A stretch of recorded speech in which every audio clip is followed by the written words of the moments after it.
বাসায় থাকিস? মনা, তুমি না আমাকে বললা তুমি আর তোমার বান্ধবী একই বাসায় থাকো?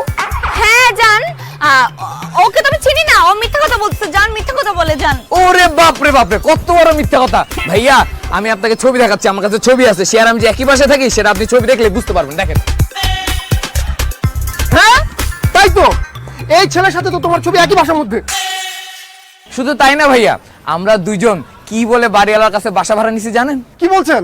বলেছি আমরা দুজন স্বামী আর স্ত্রী। কি? হ্যাঁ, নাহলে কি বাড়িওয়ালা একটা মেয়ে আর ছেলেকে একসাথে থাকতে দিত? আপনি বলেন। ওরে আল্লাহ রে, এটা আমি কি শুনলাম? তুমি আমার গার্লফ্রেন্ড হয়ে এই ছেলেটার সাথে একই বাসায় থাকো, একই বাসায় ঘুমাও? ছি ছি ছি ছি, তুমি এত খারাপ! তুমি আমাকে বলেছো তুমি তোমার বান্ধবীর সাথে থাকো। তুমি একটা মিথ্যাবাদী, তুমি একটা বাটপার, তুমি একটা প্রতারক। তুমি যে এত বড় বাটপার, এটা যদি আমি আগে জানতাম তাহলে তোমার সাথে আমি কখনো প্রেমই করতাম না। জান জান জান, তুমি আমাকে ভুল বুঝো না জান। দেখো আমি না কোনো বাসা পাচ্ছিলাম না, পরে বাধ্য হয়ে এই ছেলের সাথে আমার বাসা নিতে হয়েছে।